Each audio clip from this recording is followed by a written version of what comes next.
Hello दोस्तों, उम्मीद है आप सभी स्वस्थ होंगे। आज हम पुनः एक नई टेस्ट सीरीज सॉल्व करेंगे। इसमें लगभग 150 प्रश्न हैं, तो हम एक दिन में 30-30 प्रश्नों की श्रृंखला देखेंगे। आज का पहला प्रश्न है, अपनी वापसी।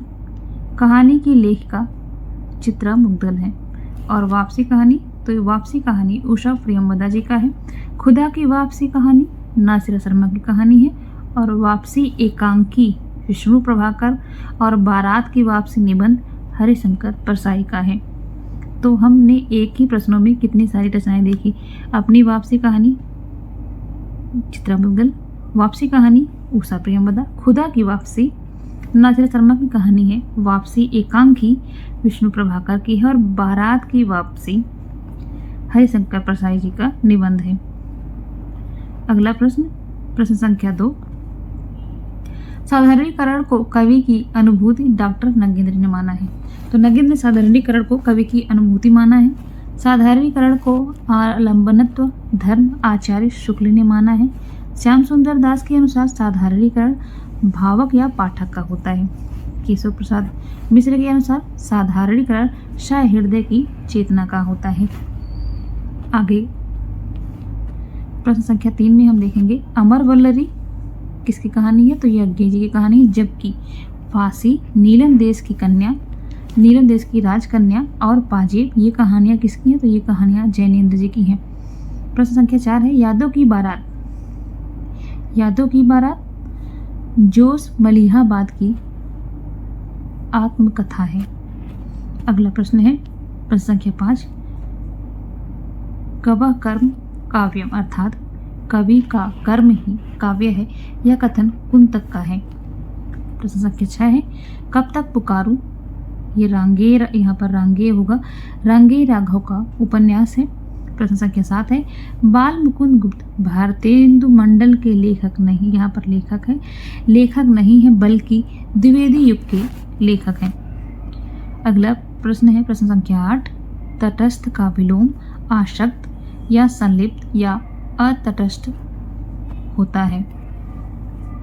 प्रश्न संख्या 9 है, हिंदी साहित्य का अतीत के लेखक विश्वनाथ प्रसाद मिश्र हैं। यह 2 भागों में है।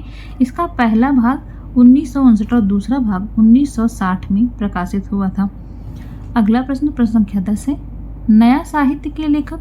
नया साहित्य के लेखक प्रकाश चंद्र गुप्त हैं। जबकि अशोक के फूल, कबीर, कुटज, ये निबंध जो है हजारी प्रसाद द्विवेदी जी का है।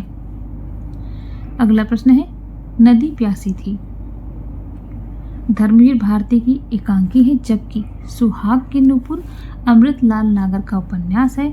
परिंदे निर्मल वर्मा की कहानी और गुल की बन्नो धर्मवीर भारती की कहानी है। प्रश्न संख्या 12 है, स्वरभंग संचारी भाव नहीं है। संचारी भाव की संख्या 33 होती है। स्वरभंग सात्विक अनुभाव है। सात्विक अनुभावों की संख्या 8 होती है। शुद्धवर्तनी चरमोत्कर्ष।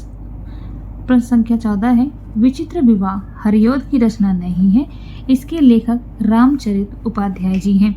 अगला प्रश्न, प्रश्न संख्या 15 है, आधी रात नाटक के लेखक लक्ष्मी नारायण मिश्र हैं। आपको कमेंट बॉक्स में लक्ष्मी नारायण के और भी नाटकों के आपके नाम लिखने हैं। प्रश्न संख्या 16 है, हिंदी में नारी विश्लेषणात्मक चित्रण करने वाले कथाकार, तो उसके कथाकार जैनेन्द्र जी हैं। प्रश्न संख्या 17 है, पदम सिंह शर्मा ने बिहारी की कविता को शक्कर की रोटी के समान कहा है। प्रश्न संख्या 18 है, टका सा जवाब देना मुहावरे का अर्थ है साफ मना कर देना। प्रश्न संख्या 19 है, जवाहरलाल नेहरू और ब्रह्मावर्त के पृथु के बीच विलक्षण साम्य पहला राजा में वर्णित है। इस नाटक के लेखक जगदीश चंद्र माथुर हैं। यहाँ पर माथुर होगा, जगदीश चंद्र माथुर हैं। प्रश्न संख्या 20 है, बेकन विचार रत्नावली महावीर प्रसाद द्विवेदी द्वारा अनुदित है। इन्होंने लॉर्ड बेकन के निबंधों का अनुवाद किया था। प्रश्न संख्या 21 है, शुक्ल जी ने न तो भारत के रूढ़िवाद को स्वीकार किया न पश्चिम के व्यक्तिवाद को। उपर्युक्त कथन किसका है। तो यह कथन रामविलास शर्मा जी का है।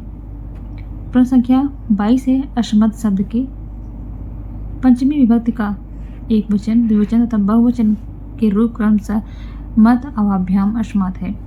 प्रश्न संख्या 23 है आधुनिक एकांकी के जनक राम कुमार वर्मा को माना जाता है। प्रश्न संख्या 24 है पुस्तक स्त्रीलिंग है जबकि मुनि, पर, चाकू ये सारे शब्द पुल्लिंग है।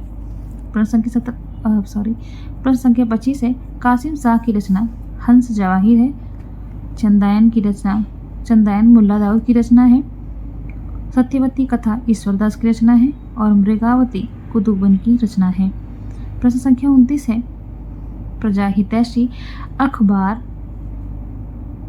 आगरा से 1855 ईस्वी में निकलता था, इसके संपादक लक्ष्मण सिंह थे।